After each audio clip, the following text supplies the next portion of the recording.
And we are live. Let's allow for attendees to find us, to come in from the waiting room, as well as scramble to find their emails that needs to click on what they need to click on to join us.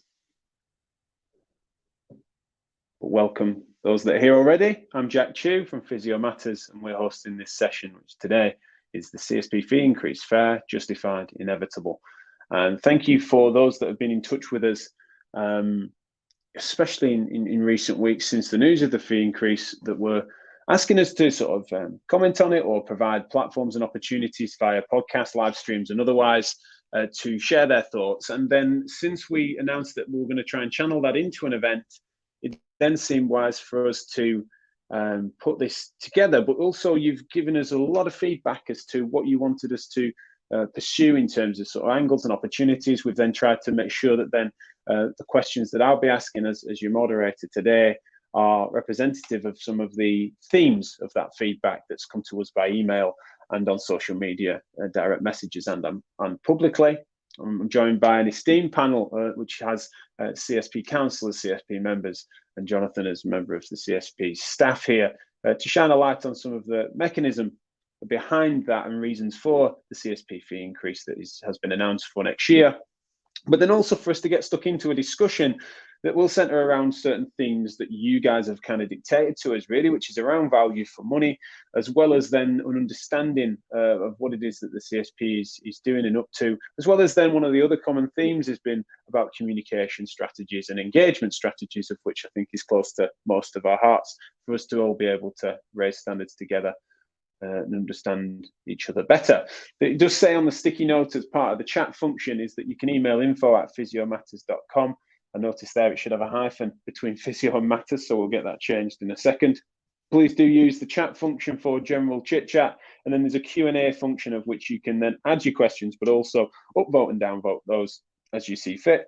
As with these events, typically there's a flurry of activity towards the end of them as we get stuck into the discussion, but please do participate throughout if you see fit. We will be using some polling at the start and at the end of this session, just so that you can then engage with that and to share your views. We'll be asking some of the questions again towards the end, which I think will be interesting to see if any of you have moved on your positions on some of this, although it is of course not a formalized debate. The format that I'm going to be using today is one whereby we initially set the scene with some context and explaining a little bit about how this has come about and the mechanisms for deciding on a fee increase. I think it's smart for us to set that scene. And so in a second, I'll be inviting MacKenzie, who's the chair of CSP Council, as well as Jonathan Bryan, who's joining us from CSP staff today to help shine a light on that, prior then to going around the rest of the panel to introduce themselves and their position on this matter.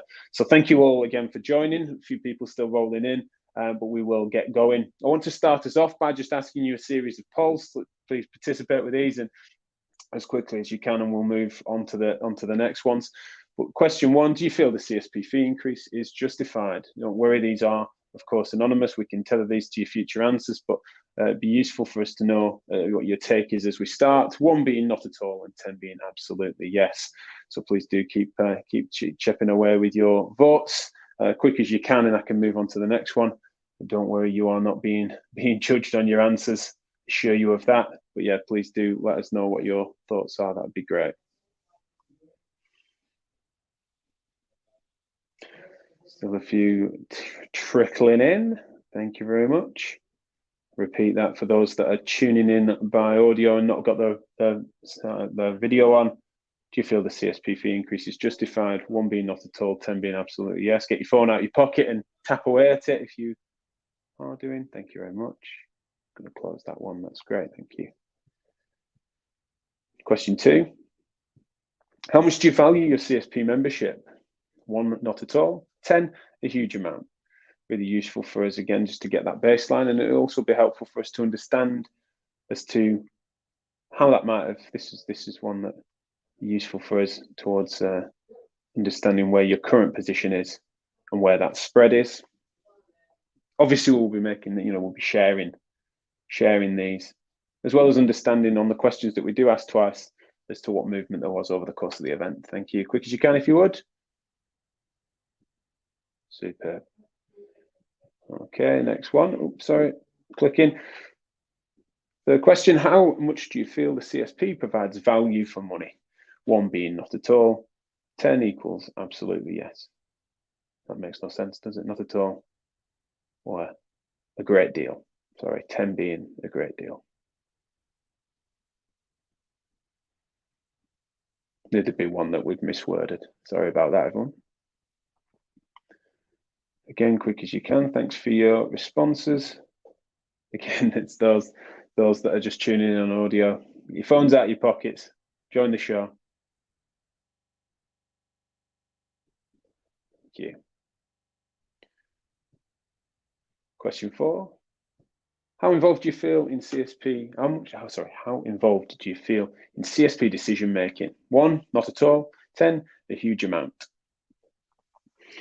This one and my next question certainly centered around sort of the aggregation of some feedback that we'd got on email in recent times, as well as on social media, both directly on messaging or publicly, about communications and decision making. Some people are kindly sharing their thoughts that they're okay with the fee increase, but they feel like the communication of it was frustrating. This is the sort of thing we're trying to tease out here. And finally, question 5. How well do you feel the CSP communicate their decisions? 1, not at all, and 10, a huge amount. Again, sorry about that. I think that's where I've mixed it up with the other. 10, not at all. Sorry, 1, not at all, and 10, well. Okay, that's working, good. Last thing then. Finish your responses off.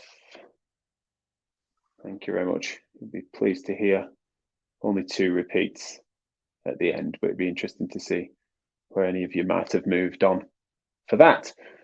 So it looks like the technology is working and behaving itself. I've got a few people saying hello on the chat. Please do use that for chat. If any questions go in there, then they need to be pulled into the Q&A function, which we will try to do ourselves. But please do use the Q&A function for questions so that we can then upvote and downvote those questions and then prioritize those which will support me and help me out as a moderator.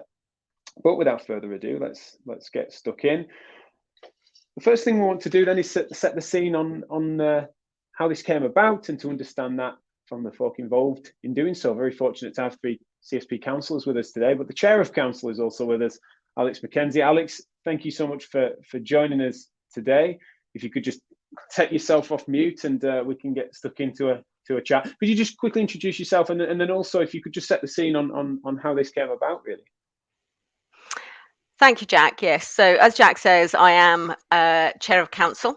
So what I'm going to do is I'm going to start with a quick look at the roles and responsibilities of council, which I hope will help frame why we made the decision we did. So as council, we're there to lead the profession and govern the organisation.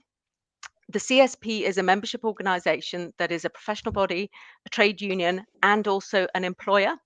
So we need to keep that in our minds. So in terms of subscriptions, there's been a couple of key decisions made over the past few years. The first decision was to raise subs in line with inflation annually. And this was really to eliminate what used to happen in the past, where subs wouldn't be increased for a few years, and then all of a sudden there was a 10% increase in order to sort of reset the balance. So year on year, the decision was made that the subs would rise by inflation to stop that happening. Secondly, last year, in response to the CSP finances, council made a decision to raise the subs by an additional 1.9% for each of the next 3 years. Now, last year, that was a relatively easy decision as inflation was at 0%. However, this year, clearly inflation has risen. So council revisited the decision at our September meeting and had quite an extensive discussion about it, but ultimately agreed that the reason why we felt the need to increase subscriptions above inflation had not materially changed, and therefore that the original decision was still the right one. So obviously the rate of inflation was taken at 3% because we take it from the month of July. So 3% plus the 1.9 means that the subs rise is 4.9%. And I think that has been a confusion that some people have had. So I want to speak now about the finances, and Jonathan's going to come on after me and be able to clarify this a bit more. One of the key issues we've had to deal with during our time on council has been the CSP staff pension scheme and its deficit. So historically, the CSP staff pension scheme was, like the old NHS scheme, a defined benefit scheme. However, funding of these types of schemes has become increasingly difficult.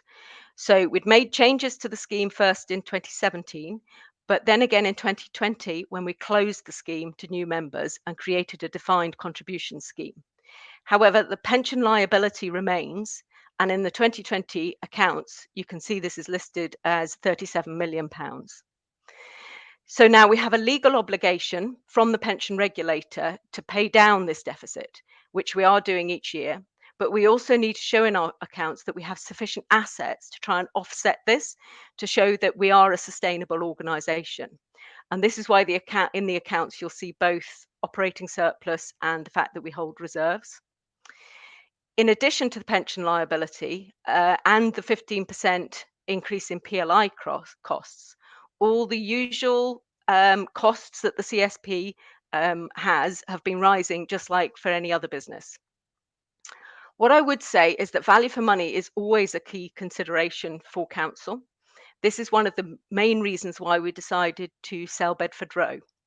So Bedford Row is a large building in central London that was neither used to its appropriate capacity, nor was it well laid out for easy collaboration.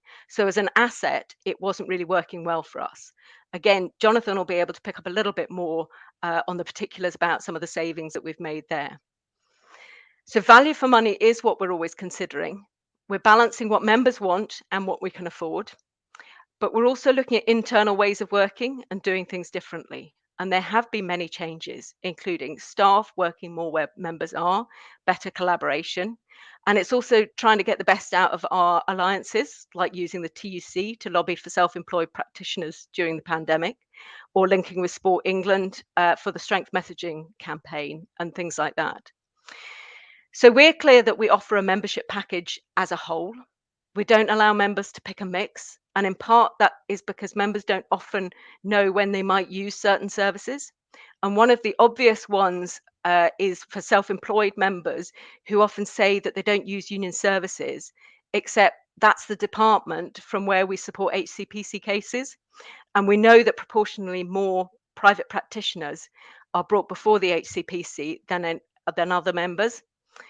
And just for your information, the legal bill for an HCPC case may well be in excess of £10,000. It's also the case that if we reduce the cost of one group of members, it will increase the cost for another group if we wish to continue offering all the services that we do. So what I would really like to tell you is that council did not make this decision lightly. We are aware of the impact that this will have on members, but we also had to balance that with our role of ensuring the financial stability and the sustainability of the organisation going forward into the future. Thank you. And brilliant. Thank you very much. Sorry, Jonathan, I just wasn't quick enough on the draw there for unmuting my microphone. But yeah, thank you for joining us, and please do introduce yourself and then follow up with what Alex has said there. Thanks, Jack. Hello, everyone. My name is Jonathan Scott Bryan, Assistant Director of Corporate Services and Infrastructure at the CSP. So yeah, following on from Alex, and I guess I'm here really to provide perhaps a bit more detail or some context to some of the financial reasons that Alex has just kind of listed. And as she finished, we agree that council is responsible for the ongoing sustainability of the organisation, so ensuring it is there for the organisation today as well as for the future. So like all organisations and not-for-profit organisations, the CSP needs to maintain reserves to manage that future uncertainty. The reserves are determined by things like stability of income, but they're also determined by things like the size of the liability and the uncertainty of that liability. Now, the uncertainty for the CSP is largely vested, as Alex mentioned, in the defined pension scheme. which is absolutely not something that's unique to the CSP. The challenges around defined benefit final salary pension schemes is well known across the board at this stage. But this is a very long-term liability. We're talking, 30 plus years. There are still staff members at the CSP who haven't retired, for example. So the estimation of how much money the scheme needs to cover this future liability is volatile. And it's affected by many things, but crucially or principally affected by things like actual and expected investment returns, life expectancy, and inflation rates. So, as mentioned, there is a funding gap at the moment, and the CSP is legally committed and is committed to close that over a period of a decade. It's reviewed every 3 years. Alex mentions that the council took the decision to change the pension scheme and actually close it to new entrants in April 2020. While closing the scheme significantly reduces the risk profile of the current staff pension scheme, the historic staff liability still needs to be managed. Council approved a finance strategy to ensure that the CSP is saving an amount that allows us to build our reserves while also investing in modernising and expanding the operation to serve a growing membership. So the 1.9% above inflation increase, I guess, can be seen in the context of 1, sustainable growth to cover the pension deficit, and 2, to cover those more short-term but absolutely vital things around increasing costs. So again, PLI is a great example. Currently costs in the region of £1.8 million as a premium to the CSP. We know that's increased by 15% last year, and it's predicted, it is just a prediction, to increase again by 15%. And so these values are significant, but we counter that with all the other increasing costs around ensuring, the cost of purchasing items is also on the increase. So saving enough money is about not compromising the operation today, but ensuring that we can, of course, meet our obligations in the future, avoiding a situation where, let's say in 5 years, we realise a very large problem that needs to be plugged very quickly and might involve the contraction of staff or even our services for members. I'll briefly mention the building because again, Alex has mentioned that piece of work. Clearly, the modernisation of the CSP it's an ongoing process and something that we're committed to. Pre-pandemic, we were looking at the office space in central London, which is some 15,000 square foot. It's a historic building. It's Grade 2 listed, but it's a very costly building to run. And the actual running of that building, there's just the maintenance alone, which the CSP does own as a freeholder, is in the region of £600,000 per annum. So in selling or opting to sell that, we're making 2 choices. We're saying, let's get something that better suits the operation, that better suits the way that CSP staff work now. And given the pandemic and given that we're all here virtually, we can appreciate what that means. But it also means that we're able to choose how we use that asset. So if it's a significant asset, and it is a significant asset for the CSP, for the members, we can choose not to invest that in corporate property investments, which frankly wouldn't be our first choice, but we can do something that gets better returns for the CSP. So ultimately does better returns for our members. So, small example, business rates on a 15,000 square foot property in the region of £260,000 per annum. We've taken a 5,500 square foot office space, so almost a third of the size of our old office, and our business rates reduced to around £110,000. So one example, one saving. Of course, we're always looking at things we can do to ensure members' assets are used as effectively as possible.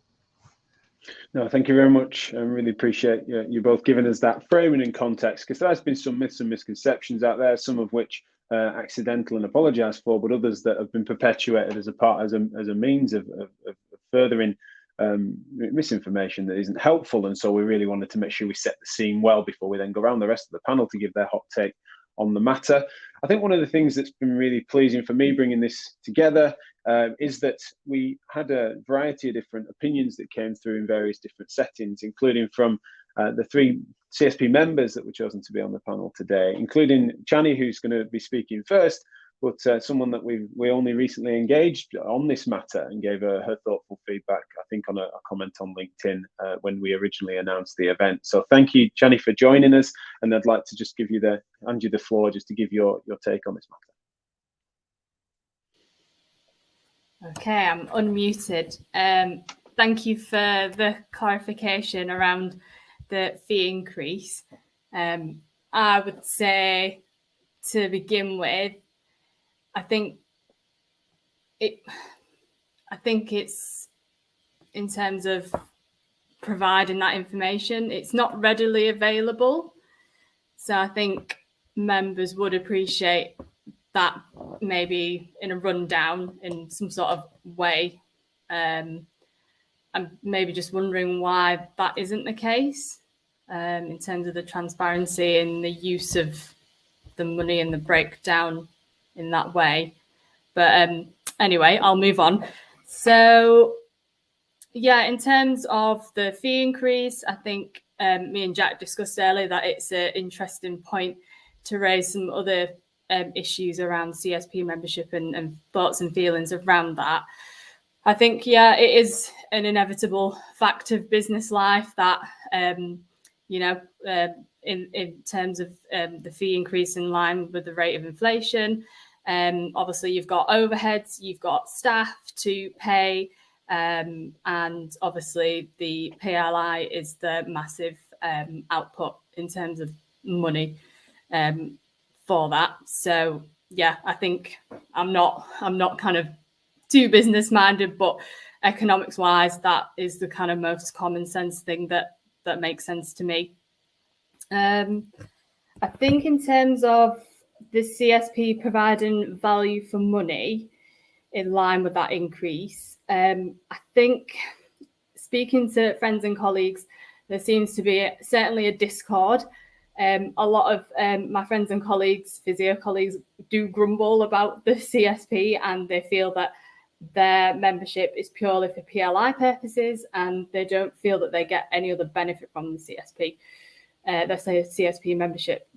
I would argue with that in the way that I think some people don't understand what's available to them in terms of the resources that the CSP provides. So I'll use some examples that I've found very useful in my clinical practice. So the forums for discussion of clinical practice, best practice, the special interest groups that are available, and the clinical discussions around the special interests, guidance and policy related to clinical practice, journal articles. So obviously your fee covers journal article access, Frontline magazine, controversial point, but if I'm going to read it, I will skip straight to the job adverts and the courses just to see what's available. I think, again, it's the Frontline magazine has become a bit of a meme. It comes through the post and it doesn't fill me with joy, I'll be honest. I don't particularly look at any of the articles, rightly or wrongly. But yeah, the job adverts and the courses I do find useful. Yeah, I'm just having a look what else. I've just brought some thoughts forward from friends and colleagues. The general consensus is that the CSP fees are incredibly expensive, and one member actually wanted to know what the PLI, the cost of the PLI just individually costs. She was saying that could she not just pay for PLI? She doesn't find any benefit to any of the other CSP features. I think it's because her clinical practice has changed in the way that she's not a practicing physiotherapist anymore. She's moved into another line of work, but still continues to pay a reduced fee as a result. Most people say, I only have it for insurance purposes, because I'm in private practice, MSK or otherwise. And that is the only, I think, because obviously private practice isn't governed in the same way as NHS practice, in the way that CQC standards procedures and best practice. I think they maybe feel quite open in terms of their clinical practice, but I think they always feel backed by the CSP in terms of the PLI that is provided. Sorry if this isn't flowing very well, I'm just having a little look. It's all right. We can certainly, I think some stuff, Chani, we can certainly come back on. We've got plenty of time for discussion later. I think what I'd like to bring you back in on, actually, Alex and Jonathan, if I can, before I move on, is regarding the point on transparency, not necessarily on communication, but one thing I did wonder: how transparent are the CSP's finances to members, and if they are transparent, where would we find those?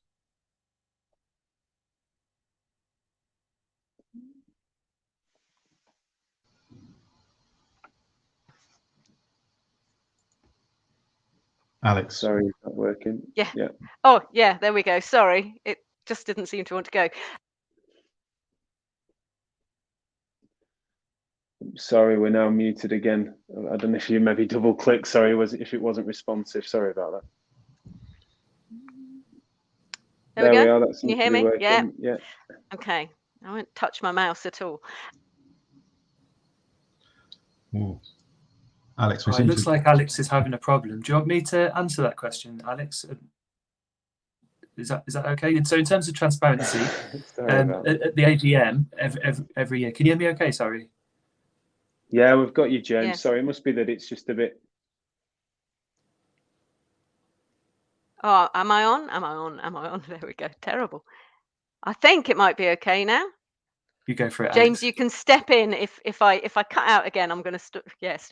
So the answer is we try and be as transparent as we can be.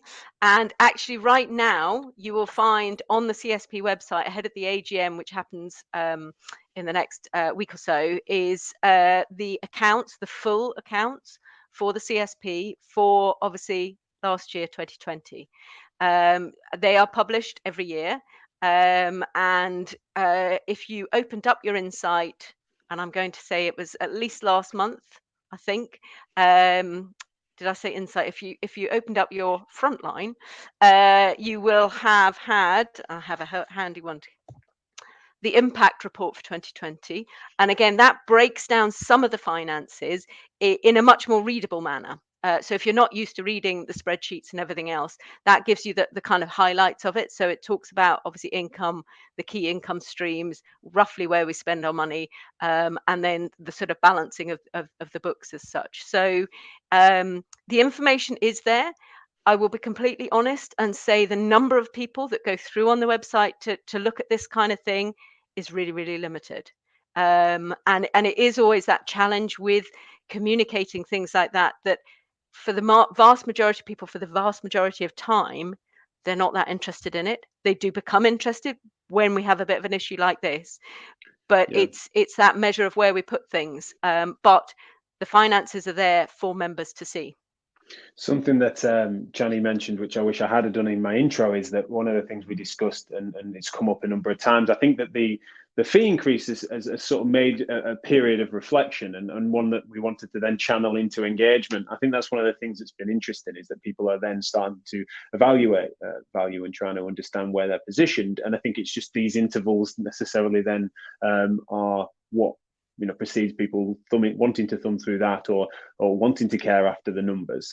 Whereas, I can imagine that ongoing, you wouldn't get much engagement in that direction. Barbara, I'm going to bring you in. You're CSP Council member. Thank you so much for joining us. Really appreciate it. If we can just go to you for sort of your opening remarks and your take on this matter. Sure. Thank you very much, Jack, and thanks for the invite, everybody. So my name's Babs Sharp, and I'm going to cover the PLI specifically in my 3 minutes. So I was elected to the CSP Council by its membership, and I'll be standing down at the end of my extended term of office in this year's AGM. I've been a chartered physiotherapist since 1983, gaining my qualification before the HCPC took over the function of the national registration body. My main clinical interests are adult neuromusculoskeletal health and chronic pain. I believe the CSP membership offers value for money, and in those terms, I'm going to address the PLI. So over the years, I've worked in the ever-changing structures of the NHS, in the MOD, the independent sector, and I ran my own single-handed practice for a while. I've covered for friends in their private practices, I've treated friends for free, and I've been employed by companies with contracts who run contracts for the NHS. The one thing I never worried about was whether I was insured. I trust the CSP with arranging my PLI, my public liability insurance. I've never had to negotiate annual terms, try to change the parameters halfway through a year, or use the equivalent of Go Compare, or try to get through to a broker whose only interest was their profit margin. I've lived through the extended scope era of practice where autonomy was enhanced by ordering and interpreting radiological images, providing injections, listing for surgery, prescribing, to name but a few, knowing that my chartered status afforded me sufficient elbow room in the allied approaches pillar to advance my personal practice, and the PLI at worst would quickly catch up with the change in scope and keep me covered, knowing the CSP would negotiate flexibility and resilience into that cover. I believe that a single-handed chiropractor may pay around £500 a year for their cover alone. If we stuck purely to massage and exercise, it might cost us £150 a year for an individual. But most of us would want to be able to do more than that, I'm guessing. Our current PLI costs the CSP about £1.8 million a year, divided equally between all working members, something just under 55,000 people. This is considerably cheaper than anything else we could negotiate ourselves. Every professional association in the UK has experienced increases in PLI costs, and ours has been recently hit by 2 successful claims for substantial damages, including a missed cauda equina syndrome. If we're going to see people off the street without referral, or perhaps be involved in medico-legal work, we are more vulnerable to a range of clinical and professional claims. If we are employed, it is true that we are covered by our employers, but it doesn't mean we're immune. Recently, the CSP called out a big physio employer on the holes in their cover, raising awareness on behalf of 600 CSP members working for them. At the height of the COVID crisis, the CSP checked that we would be covered working virtually and tweaked the policy for us, not something I even considered thinking about when I was working from home. Thanks for the opportunity. Thank you very much, Barbara. I really appreciate that. And we'll certainly be getting stuck into some of those points in the discussion. PLI crops up an awful lot. And so I think it's something that has definitely been of interest to those giving us the feedback that preceded this event. Tim, I want to bring you in. Tim Colledge, certainly contributed to Physio Matters Therapy Live and MSK Reform over the years, and someone that had kindly shared his thoughts on social media with us ahead of this event. So it's great that you can be with us, Tim. Just wondering if I could hand over to you for your 3-minute take, please. So yes, my name's Tim. Predominantly working in MSK, historically across sort of the NHS and all the different private sectors, both sports, traditional private sector, and more recently occupational health. We're now predominantly working clinical service management role. Do forgive me if I do start coughing. I've been suffering with a bit of a persistent cough. But yes, since this announcement, been thinking long and hard really since being asked to be on the panel. And firstly, thank you, Alex and Jonathan, for sort of putting some meat on the bones. And it kind of leads me into my first thought, really, which is what I feel that we need to be aware of the difference between worth and value, and being very clear within those definitions. And I think what worth to me is more around the cost of production and services, which very correctly Alex and Jonathan have sort of outlined, and value for me is more around us as members and what we see in terms of are we getting that value. So as members and customers, if you like, within the free market, we define the value.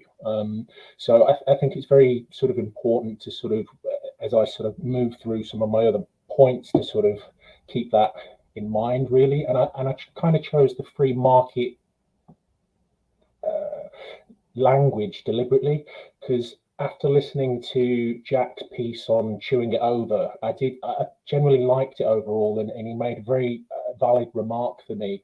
When you split the CSP down into its two core processes, the trade union side and then sort of driving professional values, that's where I sort of thought and sat and thought, do they provide value for me as an individual physio? And I sort of thought, I do feel that there's an obligation to join the CSP, a conditioning perhaps from the university side, and also from an employer's side, where from a cursory look, particularly this, admittedly, this was just a look last night just to check whether my biases might be confirmed, but approximately a third of the jobs on the first page of the NHS job site all said that CSP membership was essential or desirable, which I'm not disputing is one way or the other, but it definitely, to me as an employee, would make it feel that I have to join to then be able to get a job. There's no choice. I have to join. And as Jack made a very good point, that then creates, within our profession, for want of a better word, a monopoly where there's no difference. We don't have any choice within the free market, which means then there's no self-serving drive within improvement potentially within that free market. So from a personal point of view, that lack of choice then makes it feel to me like it's more of a tax, because I just have to pay it, otherwise I can't go to work. And that, as I say, is a personal feeling, and it's nothing more than that. That is just, as I say, we have to join the CSP and we have to join HCPC if we want to work. When I move on to thinking about value, how does the CSP help me on a day-to-day basis? That's what I sat and thought there. And the simple answer is it doesn't. It doesn't particularly, in my consciousness, it doesn't make me think they are doing anything for me. And again, when I think about the two main points on professional standards and union life quality, particularly in the two areas that the main areas that I work in, do I think that the discussion in professional discourse within the MSK sector, particularly in NHS and private, do I think that discourse has particularly changed and improved a vast sum in the 12, 13 years I've been a member? From what I see, not hugely. And it could be the fact that I live in the echo chamber that I live in, and I appreciate that. And but in terms of what I think, I don't see a particular huge improvement. I see the same circular arguments that are happening, the same fights that you guys are fighting around quality and all that sort of stuff. From a work-life balance, do I think that the union, from a personal perspective, have done anything to improve my pay and working conditions? I'd have to say probably no. That all is depended upon where I've worked, so the different organisations of which I've worked at, as opposed to increase in salary. Because when you look at historical pay rises, every time that we've got a pay rise, invariably it gets followed up by inflation. So in real terms, in the pay rise, as far as I'm aware, I've never had one, apart from when I've moved up the scale of from junior to manager, senior manager type roles. It's never been a particular increase from that perspective. And particularly, I know that Catrin may well talk more about the NHS side of things, but particularly I want to sort of comment on more of the private side of things. I think that when we're being, organisations that I've worked in, when we're being approached for, can we see this patient for £11 a session, £12 a session, I think that from a union representative council side of things, I think that the CSP could be better in terms of fronting up to stop those big bully boys of, Bupa insurance companies actually doing things. So my private sector colleagues actually have a chance of, covering costs and making money from that perspective. I will give credit where credit's due to the CSP. I've seen lots of wider inclusion initiatives, LGBTQ+, and those sorts of side of things. Do I personally know whether they've been fruitful? From looking at me, white, straight male, I don't think I can really comment on whether it's been fruitful. It's not for me to comment, but absolutely fantastic. Like it's for other people to comment on whether that's been successful. Where final thoughts, the timing, personally, the timing of the announcement, I think has been a bit of a PR disaster and or ill thought out, particularly for the NHS staff. They finally get a pay rise, HCPC pay rises, which the CSP rightly condemn, and then you guys raise the fees. Just as I say, to go back, it just feels like an approximate £500 a year tax on being able to go to work, and on the back of, you mentioned inflation. I do kind of follow economics and what have you, and it looks to me that potentially hyperinflation is on its way. So from my little bit of knowledge, it just squeezing people's salaries hard. Fortunately, from my perspective, I just have my little dog that I have to look after myself. But the CSP fee is my sixth biggest monthly cost, outgoing cost. It's actually only just been overtaken by my gas bill.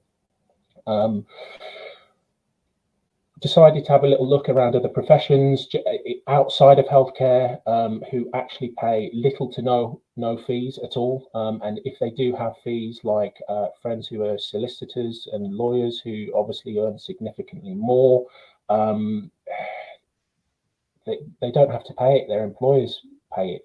They pay it out, whereas the majority of the time, yes, there are some good employers who pay that, but the most, from what I've been experienced and from what I see, the physios have to pay it for themselves. So do I see that as a potential lack of fighting and union sort of aspect of it? Potentially. One irksome sort of thing that I saw as well, last 3 or 4 jobs I saw advertised within the CSP, HR data scientist on some kind of clinical lead, all earning approximately £10,000 to £15,000 more than your average member on working just a 35-hour advertised week, when the majority of particularly NHS staff are working all hours that God sends. So that definitely irked me.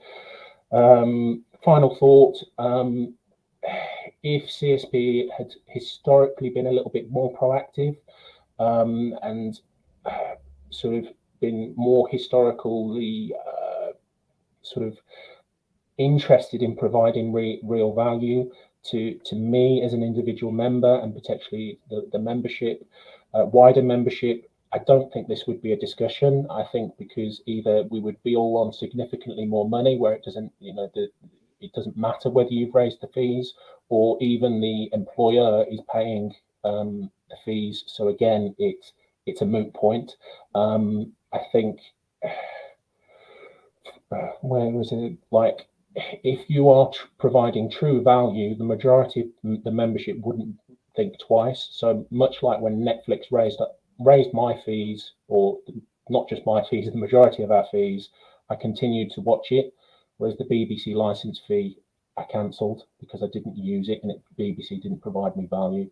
So that's pretty much my experience of CSP membership thus far, and I admit I do live in an echo chamber. No, thank you very much, Tim, and I think there's a few things there we'll definitely come back to on the discussion, namely, of course, value came up a bit there as well, but also an interesting point you're making about the fact that they say essential and desirable criteria which would indicate employers valuing CSP membership in that instance, but then also not paying for it, or only in certain circumstances being then the ones that would pay or contribute to it. So that's certainly something I think will come back on. But yeah, thank you very much for that. James, I want to bring you in, another member of CSP Council. So if I could just get your thoughts, please. Thank you, Jack. So I was elected to the CSP Council, and I'm also a member of the Finance, Risk and Audit Committee, known as FRAC. Just a bit of background. Prior to qualifying, I was in the Army for 5 years, and then I left to become a physiotherapist. And since then, I've worked across NHS, charity sector, and in private practice, which includes working for private companies and then being self-employed, and most recently starting my own company. So that was all at the start of the pandemic. So needless to say, I used a lot of the advice and support from the CSP to get up and running. Now, my main interest in neurology and spasticity management, but I keep an eye on everything, because obviously in private practice you sort of need to. Regarding the council work, I recently joined FRAC because as a committee, it really helps to aid your role in council, ensuring the sustainability of the CSP. And for those of you that might not be familiar with FRAC, it is an advisory role to council on any financial or organisational risks and any audit issues that affect the CSP. And really importantly, it's got members from outside of our profession who have those knowledge and skills and experience in the key areas. And that's why it's such a fundamental source of advice and support for the decisions that council makes. And in doing that, it covers all of the aspects that the CSP operates. So all the work the CSP does on protection, professional support, community and advocacy, and that highlights that quite broad range of benefits that the CSP offers to its members, and the huge breadth that the CSP covers. In terms of protection, obviously Babs has touched on the PLI, but it's not just about PLI. There's also the expert legal advice that you might need with the HCPC, which, as Alex has mentioned, can run to £10,000, which as a member, the CSP will support you with. And it can offer that representation at work, even if you're self-employed. In terms of professional support, there is a confidential professional advice service run by a team of experienced physiotherapists. And then there's other aspects of the professional networks, ICSP online communities, the e-portfolio, the learning hub, and as Chani mentioned, the practice information papers and guidance over all those different practice issues are there and regularly updated as well. And importantly today, I suppose, really, it offers advice on how to claim back your professional costs from the CSP and the HCPC against your tax at the end of the tax year. So that advice is there to support you with those fees. When it comes to the community, 85% of registered physios are with the CSP, and it brings people together through your regional networks, your diversity and professional networks to really enhance the profession and drive it forward. And of course, it gives you the chartered member status, which is the gold standard, which we've said employers are after and patients look for. And then finally, advocacy. And when it comes to advocacy, a lot of what happens there isn't always seen, but it can be felt by us all. So they represent physiotherapists with all 4 governments across the UK and all the health services, which has led, for example, to the expansion of first contact physiotherapy opportunities. And often the team will be speaking at political conferences and with other unions to raise the profile of the profession and help employ members with negotiating pay and terms and conditions. And obviously, most recently, influencing insurers to pay out on the business interruption cover during COVID. So a lot of the advocacy and the influencing we simply don't see, but we all feel, and it is there, and it comes through in ways that maybe we don't realise the CSP has had that influence in. So really, I mean, thank you for inviting us all here today, and I'm really pleased it's so well attended, because I'm really looking forward to hearing members' views on how we as council can improve what we do and how we do it. So thank you.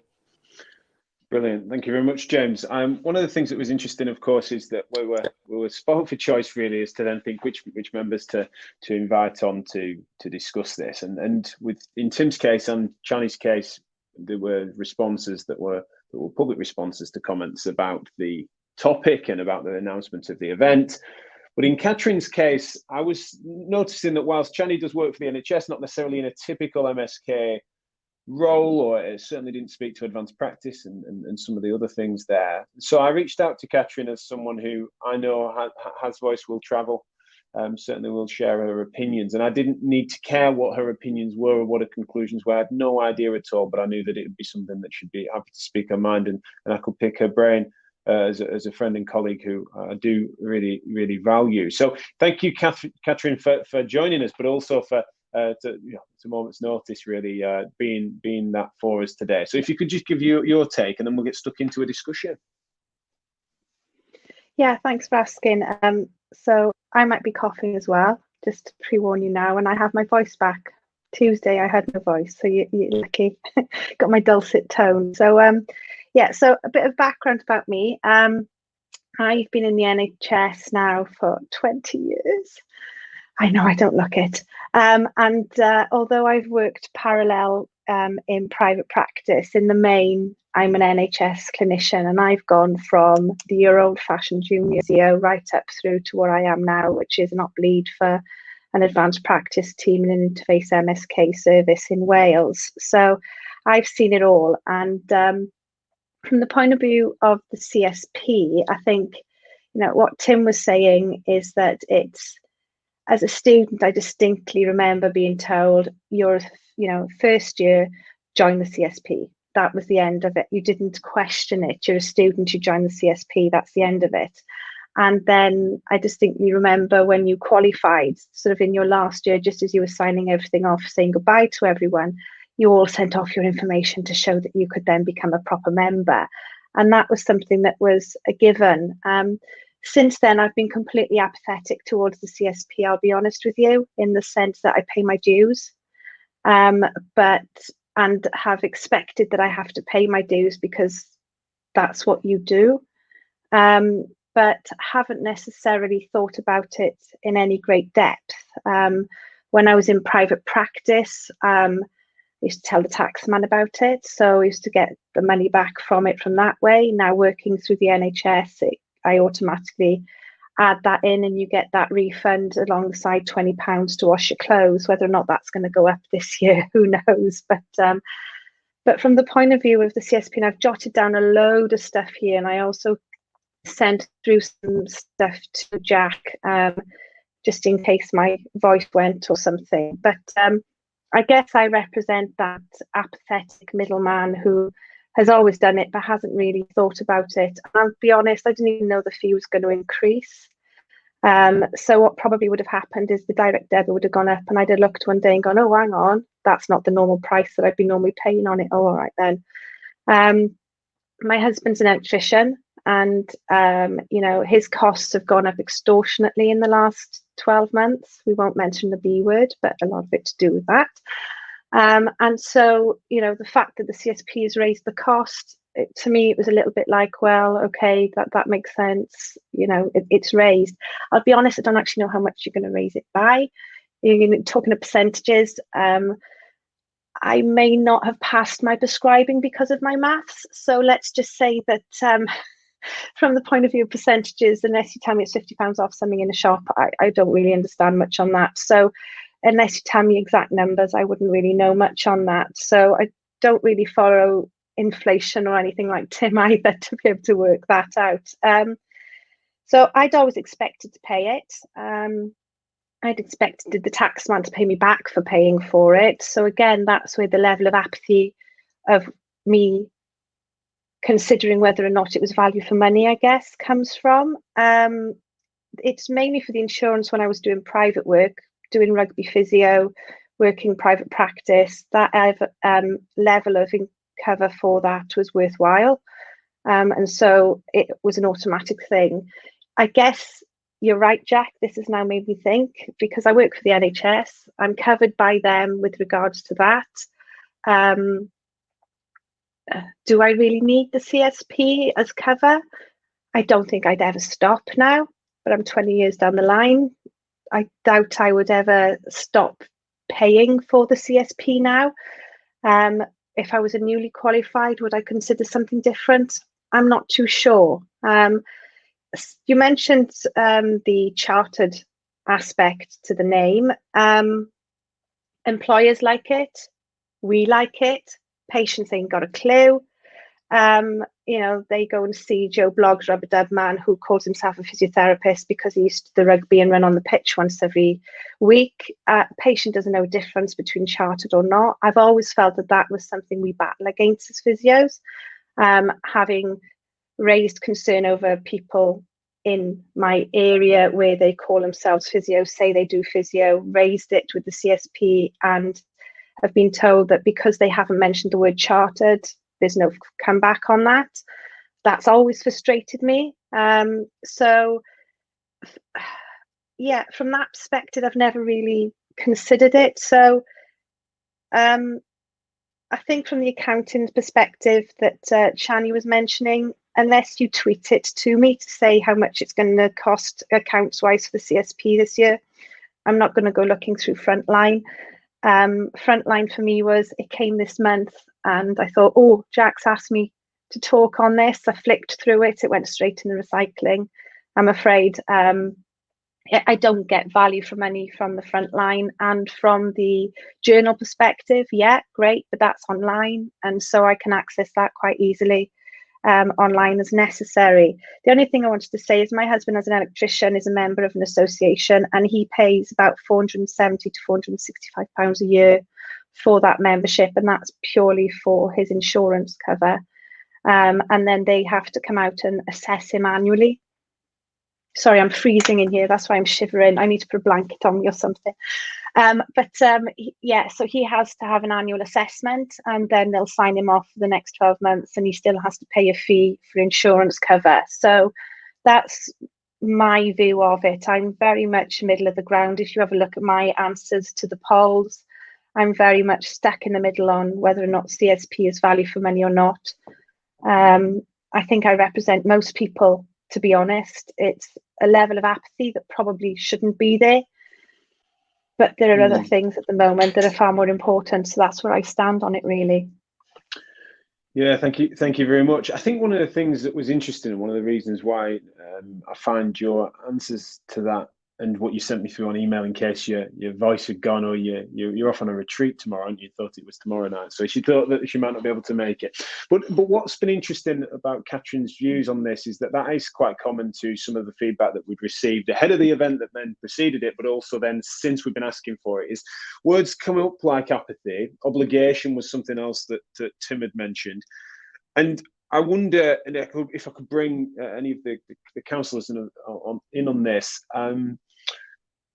Could that be perceived? Is it that has become the norm because it's such a no-brainer, which could be part of the defence of it? Really, is that it's always been such an essential thing. It's become culturally just we do it, or is it then something that could precede some complacency there, where it's only on events like this of which we might then evaluate whether or not and might members be being taken for granted for those mechanisms? So I just wondered if anyone wants to come in on that.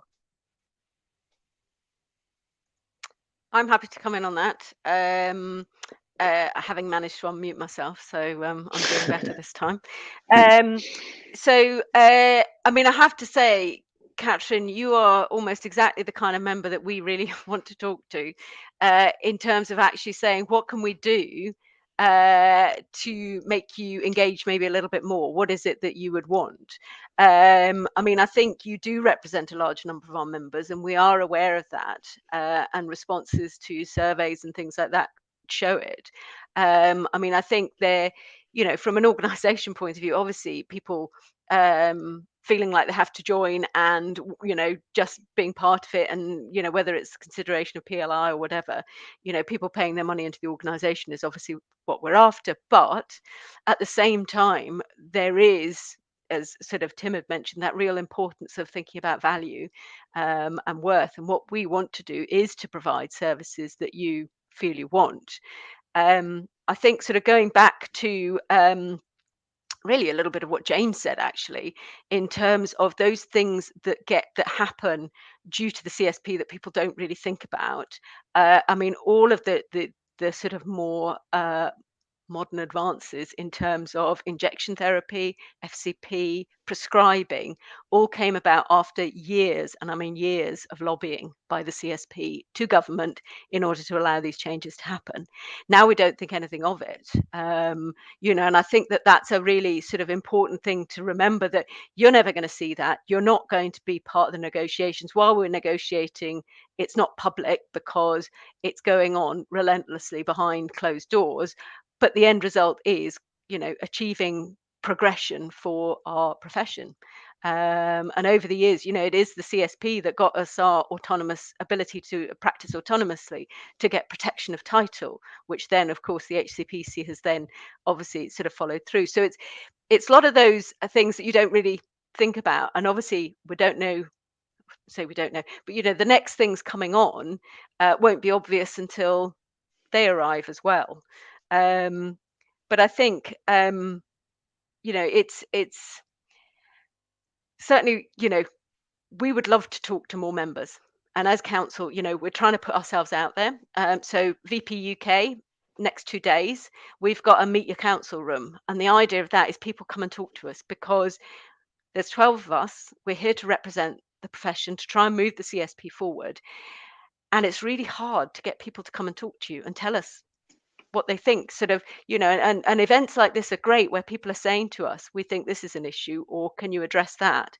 Because if people aren't telling us, and by telling us, I mean telling council, because council are the ones that set the agenda. Council are the ones that are responsible for setting the strategy. Therefore, council are the ones that you need to speak to, because staff enact the strategy that is set by the members. So their job isn't then to go off on a limb and do something else. They're responsible for delivering what we've asked them to. So if things need changing, you kind of need to speak to us about it. I think one of the things I'd like to... Probably gone off piste a bit there. No, I don't think so. No, I can see what you mean. I think it's a good point about the fact that what goes under the radar. I mean, unfortunately, I would say that does then speak to the comms thing that I think we will come back to, is that why do these things go under the radar, or why aren't they appropriately attributed to, or that maybe people's memories are a bit short. I think it's a really interesting point. I want to bring in, I don't mind who, but Tim, Chani, Catrin, I find it interesting, you know, Chani, only recently met you, of course, but generally you don't seem to me to be apathetic people about pretty much anything. So why would there be some apathy in this direction? That's the thing that fascinates me. You're opinionated, interested, professional people.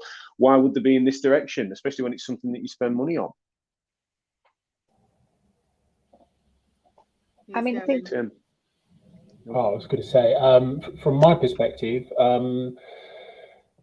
I've become particularly more apathetic in recent years, not just within the CSP, but also within the wider political context, because I just don't see that there's quick change. I see that from my perspective, again, I can only comment from my opinion here, is that it feels an organization that is too big to be agile, too big to actually represent and do anything that is going to make any remote as I say, go back to what is going to make my, you know, a difference to me on a day-to-day basis. And it's just got to the point where I just go, almost like Catrin said, I'll just pay it, but it's now getting to the point where I'm thinking, do I pay it, or because of the nature of the work that I do, can I get away with cancelling it? Because I'm moving into, you know, more management roles where I see even less value. But it would be a shame. It's just, you know, if for me it's sort of started to address those key issues, then, you know, how does it influence, you know, people on a, you know, a day-to-day work-life basis? Saw one of the comments in one of the chats where somebody just went, you know, we want it feels like we just want a turbocharged insurance policy and a responsive, fantastic representative body, and I don't from my experience, I don't feel like I get that. It feels like it's almost too big and cumbersome to react, and that's just how I feel. It feels like it's just somewhere over here that just sits and does something, and I'm not really sure what you do. So I've just become apathetic by proxy, I suppose. Thanks for that. Although, you know, jumping into reading the chat and the Q&A and channeling that, you're doing my job. You know, I'll be jumping off myself. So no, I will be coming on. You've reminded me to get stuck into that in a second. So thank you for all your comments. They are being noted, and of course, things that we don't get to today, of course, are going to be fed back, not just to the CSP, but also for us to think of future content that we might do with you, including drawing you guys in on the conversation as well, for those that want to. Chani, you were going to come in on that. Sorry, it was fastest on the draw for unmuting, but I wonder if I could just get your take and Catrin as well afterwards about that, because it seems to be a common theme, the apathy, the obligation, and potentially that risk of complacency that some have said about. Yeah, I think it's a tricky answer to pin down. Again, I feel from when I qualified, like Catrin said, I felt obligated to join the CSP, and I suppose pride, because I worked so hard for this degree, and you know, getting the charter status, amazing. But actually, in practice, in terms of that patient-facing, in terms of how you're viewed in by members of the public, what does it actually you know, mean in that sense? I think there's pride in being chartered, you know, as a physiotherapist for me, but yeah, it doesn't quite translate into the wider public. No. I think I've seen the CSP change quite a lot for the better in a lot of ways. So I qualified, it'll be going on 10 years ago now, and though it was clunky, the website to begin with, it was disorganized, and I kind of just put it on the back burner. I just thought, right, I get my PLI, I'm chartered, that's what I need. But I've worked in a lot of different sectors, so the NHS, sport, private MSK practice. I've worked abroad as well, in a British overseas territory. So it depends on what work I'm doing as to what I feel best supported in. I think a lot of private practice clinicians feel a bit apathetic because it seems to be that the CSP is biased towards NHS workers. I think that's just because the vast majority of physios work in the NHS. I haven't found it particularly useful in terms of my clinical practice and support in private practice, or working abroad or in sport. But definitely, if you're you know, a working member and you're in the NHS, then I have utilised a lot of the features in the journal articles and that sort of thing. I suppose, like, you just get busy working. You're so busy on that hamster wheel of life and grinding that it maybe only become when you run into maybe an issue or a problem that you think, oh, what can the CSP offer me? So that's just my take on it. I don't know how. I don't speak for everybody, obviously, but that's just my thoughts. No, that's great. That's really helpful. Thank you very much. I want to come to some of the. Please do be voting up and contributing your questions on the Q&A function. I'm going to be using that quite a bit and bringing our panel in on a few of them. First question that's at the top of the pops here is from Andrew, which came in fairly early, saying, why not cut costs by improving efficiency and stopping doing things that are less or not effective? So obviously that's the other side of, you know, do you raise funds or cut costs? I imagine that's something that would have been considered. Could one of our councillors perhaps come in on that?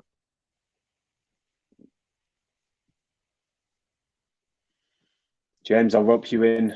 You're nodding. Yeah, it's at the forefront of our mind is where we can be running things more efficiently, and I suppose the single biggest example of that is what we've done with Bedford Row. I mean, sorry if I'm sort of repeating what's been said already, but that was not an easy decision taken by council, and it took a long time to make sure that it was the right decision, because years and years ago, when we bought Bedford Row, it was a great decision, and we needed to make sure that if we're going to be selling it, it's the right thing to do. And the overwhelming evidence was that we needed to make efficiencies with how our assets worked for us, and where we were and what we do and how we do it. And so those sorts of efficiencies, that's the biggest one by far, but it's always about what are we doing, how are we doing it, and what is the best way to do it. And really it does come down to using that one big example to sort of show that we are being proactive and actually responding to where the profession hopefully will be in years and years time. I mean, at the moment we've got Bedford Row, which is a listed beautiful building, but if you use a wheelchair you have to use a back entrance, and that's not where the physiotherapy profession should be. And so we simply have to make big brave decisions to drive that profession forward. I remember hobbling up to the 4th floor, even with sciatica. I remember one time thinking the same. I couldn't believe it feel even accessible to me, and relatively able-bodied, although I was at that point. James, if I can just ask then, because sometimes the symbolism matters, doesn't it? And I think that people seem to be irked by some of their interactions with the CSP, albeit nominally, because of said apathy from some. Feels like the only exposure they get to it is a frontline. They reluctantly work out which bits of it to peel off and put in which bin, as well as then sometimes email newsletters they might not value, but then also then they don't necessarily get it's still paid and ticketed for Physio UK, this time virtual of course again. But it's just that then where people, I do have some sympathy then for the CSPs, that those things that I've mentioned aren't, they're not costly. People think that then frontline, from what I understand, is something that would be more cost neutral, thinking of advertising, etc. But again, that symbolism seems to matter, and it seems to sort of loom large. When polled, I understand though, through CSP's internal polling, through their own methods on this, the frontline is valued by the membership, and therefore in decisions made to make that make that paper. Is that's something that I find, because obviously with a mainly MSK audiences we have, I find that that's something that I would be really interested in, sort of where possible, segmenting that and understanding that, because I think that that's where people end up sort of, it feels like misplaced and misspent funds. I was wondering if I could invite, not just yours, so I was saying as if speaking to you directly, James, but anyone's thoughts on that, and whether or not that matters as much as it seems to have been from the feedback I've been receiving. I'm happy to answer for you, Jack, to a certain extent. So as I said in my introduction, I'm a dinosaur, and charter status meant I could be a physiotherapist, whereas now becoming a member of the CSP is arbitrary to some people, because actually it's being registered with the HCPC that allows you to work as a physiotherapist in the UK. Bedford Row was an address that I learned, and everything went to and from it back in the day, and now I don't think it is as essential to have an address that is prestigious, which when it was bought to be part of the community of the medical world who live in that area of London. You've got for instance, the Society of Anaesthetists, and just round the corner, and all sorts of different medical societies within stone's throw of Bedford Row. And in the day, that was felt to be the right place to be, and now it's not so important. But it was for people of my age and a little bit younger, losing Bedford Row feels really difficult and quite hard for people.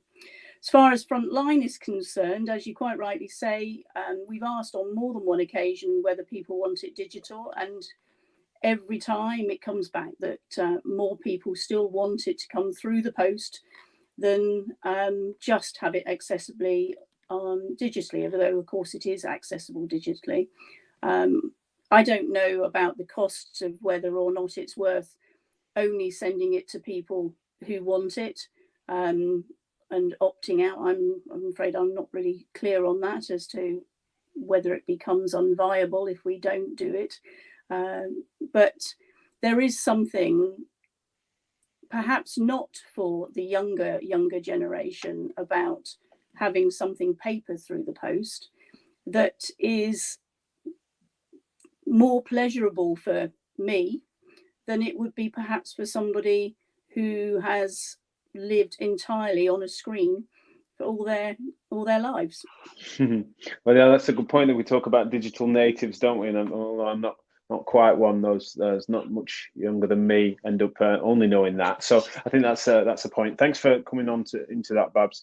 I've got a comment at the top here, a question from Richard that again came in fairly early, and it's I know Jonathan, I think he's got his video up. I think he's still lurking, and maybe he might be want to weigh in on this. But if it's done on predictions, meaning the finances, can we expect a refund or reduce subs if the predictions are overestimated? And so I imagine, especially with regards to sort of real estate, and think of the asset growth that the Bedford Row experienced, if some of the investments made on our behalf then do come good, might that be something that then we could see go the other way?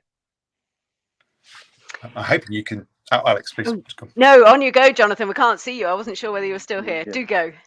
I can see everyone, and my camera is showing as being on. But hey, so sorry about that. That's okay. I toggle it, no, we can hear you fine. No problem.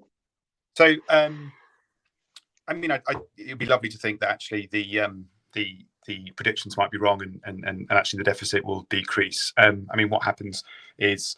I've seen some of the questions, and actually we have received or do receive reports every 3 years. And actually the action was taken when the first report reported a deficit. So it was quite swift action in terms of closing the scheme in response to the report at that time.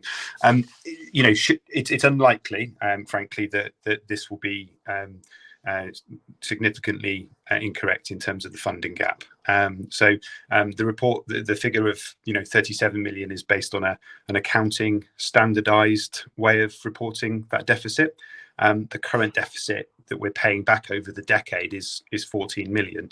That was a figure from the 2019 report. We are expecting a new report imminently. So there are experts that we obviously are managing that scheme on our behalf. That is what they do, and we base our recovery plan on their input. Should it prove that actually that deficit on the pension, so to speak, is wildly wrong, I don't think it would end up being a refund. I mean, we are talking in real terms now that the scheme is closed. You can start to realise what that real cost is as people take retirement. And so we are talking much more factual figures in terms of the predicted future liability. Clearly, there are people still working, I think I said at the start, and so we may be many years from realising what that absolute cost is, but we get closer to it the further we progress from this point. In terms of other assets, so the building asset is a good example where, as Alex said, that's currently listed for sale. That asset already forms part of our balance sheet. So obviously that's already factored in at its valuation. Again, an expert valuation of that property is made on a yearly basis and feeds into our overall balance sheet. If we achieve a significant sale above that, again, in the current market and generally, the experts will value things on the nose because that's what they do. They can be wrong, but of course any windfall like that would be gratefully received. I wouldn't necessarily expect it to result in a refund, so to speak. The complications around that, I'm sure, would be easy to understand. But yeah, of course, asset value can go up and down, as we're all probably used to hearing from any advert. And any positive in that regard would only be seen as a benefit to the members. This is members' assets at the end of the day. One question that's come up that seems appropriate for you as a staff member as well, in terms of it's almost a balance of powers question that some don't know. So between you and Alex, perhaps again, but is the council just rubber stamping what comes from the staff? Is something that has been asked, I think, in the chat or questions. And what is the sort of balance and distribution of decision making then between staff and council? I'll answer that one if that's okay. I think Karen Middleton has described it really well in the past as civil servant to minister. So in essence, not sure politics is the right thing to talk about today, actually, but in Tim's gonna have his hands on his ears, certainly. Yeah, triggering. The council, the members set the agenda, and the staff carry out the work that we've set them. Now, we don't micromanage them. We do it at a strategic level. So, in the same way of finding the new office space, take that as an example. Council gave the team a parameter within which to find it, but it's not up to us to go out and do the searching and do the finding. The team do that. In the same way, we set the strategy, so we're setting the clear aims of what we want, but some of the interpretation of that in terms of exactly how it's going to be carried out, which staff members are going to work on it, how many it requires, that's obviously operational. So that's done Karen, leadership team and down. But the decisions in terms of what we do come from the members, so come from council. And one of the things that's at the top of here that I would like any of your opinions on, really, because it sort of speaks to a bit of the role and responsibilities of the CSP, which is, why is the CSP in charge of recognition of chartered status when they're no longer in charge of governance? And so there's some of that almost speaks to history and legacy, but then it also then is, what are we getting at with regards to, say, chartership and the difference now between the CSP and the HCPC with regards to regulation and governance? How do we balance that out? So a great question then from Sue. And I'd really be interested in anyone's thoughts on that, both answering the question directly in terms of there is, of course, no doubt an answer to why, but also people's thoughts on that as a concept. I think speaks to the professional body side generally. Shall I do the history bit? If So you can get that the going chartered, first, the chartered status was awarded to the Society of Physiotherapists back in 1920, and that was bestowed upon us by King George V in terms of giving us that royal chartered status. So the CSP holds that royal charter, and in order to be a chartered physio, you have to be a member of the CSP. Now, going back to Barbara's era of qualifying, your MCSP was your qualification. Your member of the Chartered Society of Physiotherapy was your qualification. So this is pre-HCPC days. Now, it was, I'm going to say, late 90s that the HCPC came into being and became a regulator. So no longer could we regulate our own profession, but the HCPC then took over that regulatory function at a time when the government brought in legal requirement for health professions to be regulated by a single regulator. So that's where the kind of the historical disconnect. Sure. And can you, I suppose that, and that's really useful for us to know, is because that must be the facts of the matter. But then when that happens, and when responsibility for regulation and generally with regards to wider governance, especially safety related governance, goes to the HCPC, then the chartership then stands as being the mark that someone then has for essentially paying a fee, right? It's in a code of conduct that is assigned to, right? It hasn't necessarily got, there's no other bar to climb over, and there's no internal governance as to, again, barring no doubt you can revoke memberships, but generally speaking, even compared to the HCPC, we're not necessarily answerable to that. And as far as I'm aware, so can that be, because that seems to be where that question sort of is that why didn't other things go along with it, and how can we reclaim that word and make it meaningful again? And I think that's a good discussion to be had, and I think it's one that does crop up and does happen.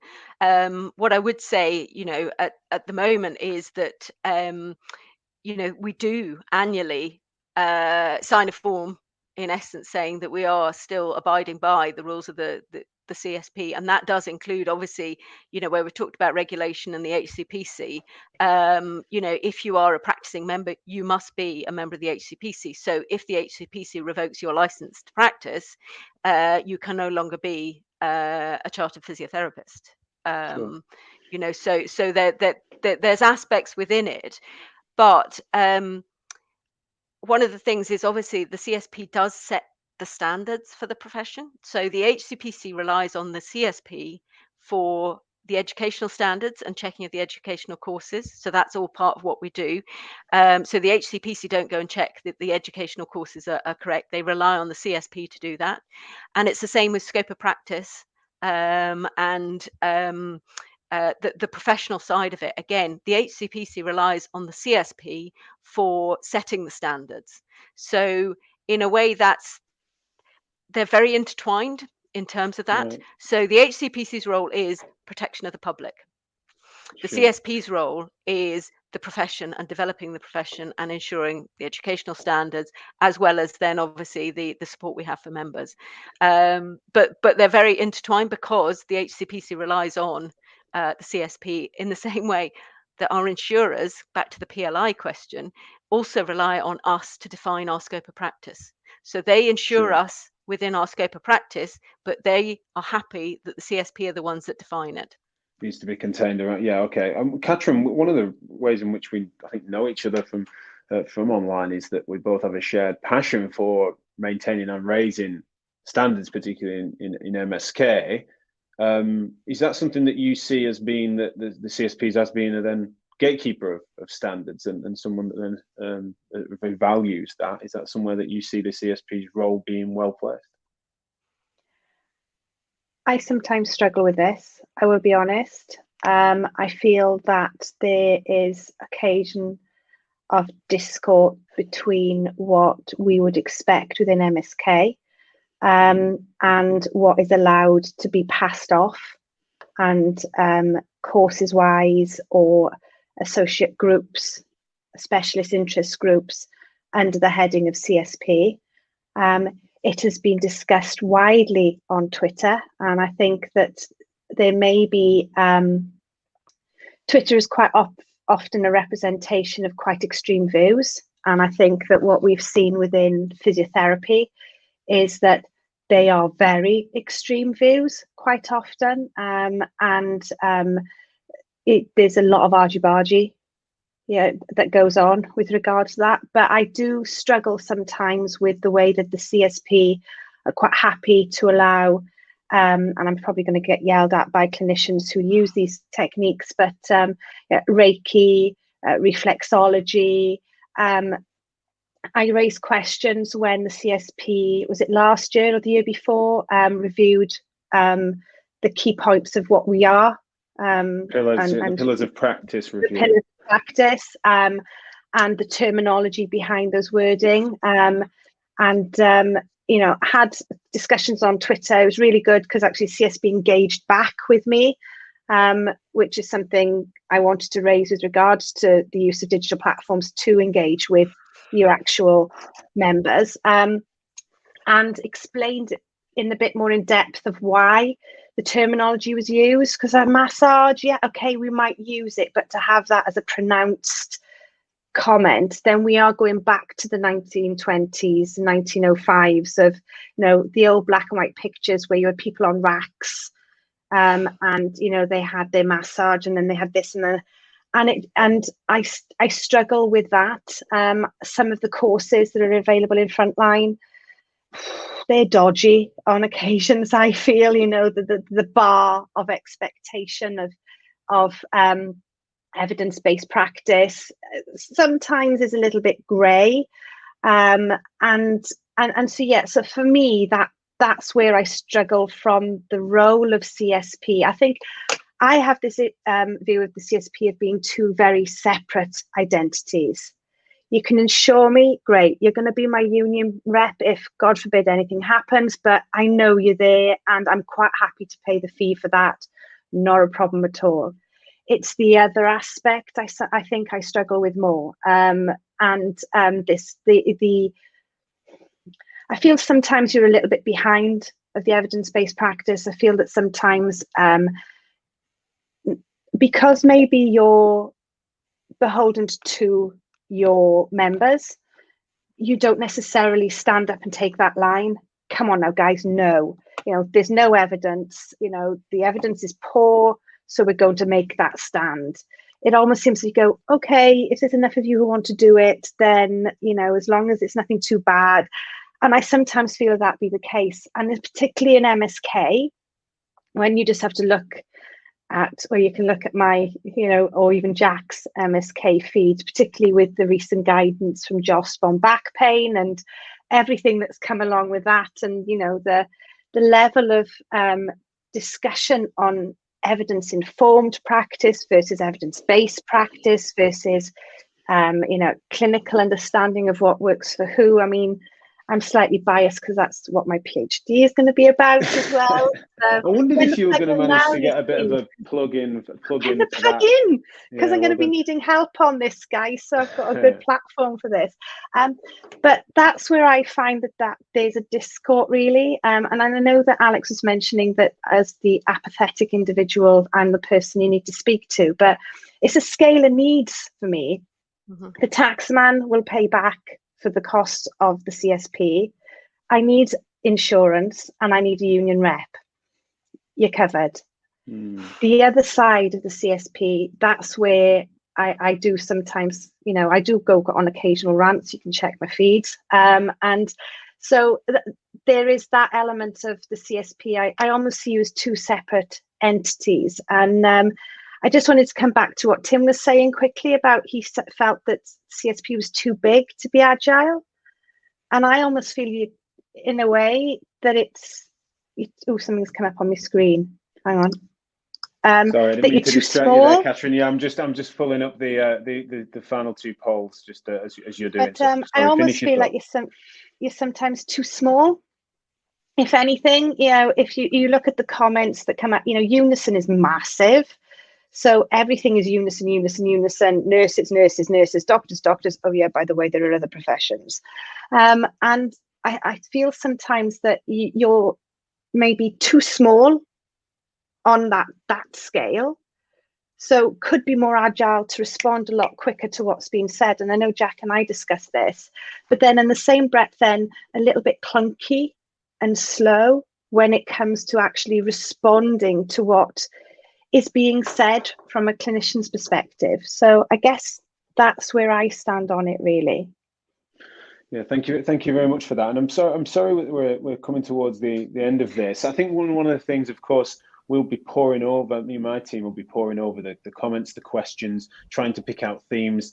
Already had requests for us to offer a different angle to different, be that broadcast interviews as well as other potential events like this. I think that one of the things that I was really keen to try and take us up on is making sure that we took an opportunity to engage about these topics when otherwise that apathy does seem to be deep rooted. So if it's something that triggers a conversation, then let's discuss it and get all that analysis through. For those that are listening to this on their phones, I know many of you will be, and you'll be walking about with it rather than looking at all of our pretty faces. You might be missing then the polling that I'm doing. I'm just asking two final questions that are repeats of two questions. First one being, do you feel the CSP fee increase is justified? So please do have a look at that. And the second one being, question two, how much do you feel the CSP provides value for money? One, not at all. And 10, I've put absolutely yes, that's a typo. Of course, it means a huge amount. And so please do enter that. And then it'll be helpful for us to know as to how any of you might have moved on those over the course of the duration. So please do get your phones out of your pocket if that's where it is and get those answered. Just to wrap us up, because at most, you know, most of we won't go too far over time. But I think it's important that this definitely was never going to conclude anything. It was, and nor should it try to really. It was definitely something that we need to keep the conversation going.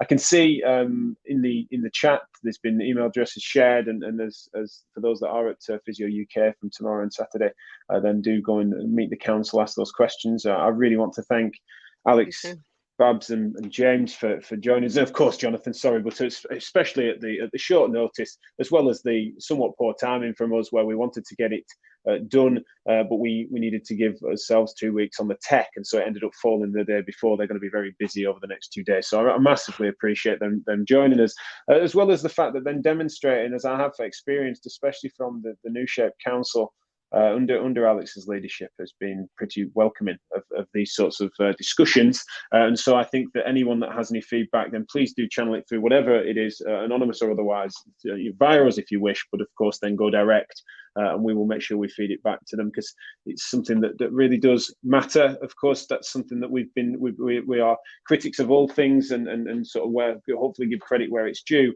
But we're called Physio Matters for a reason.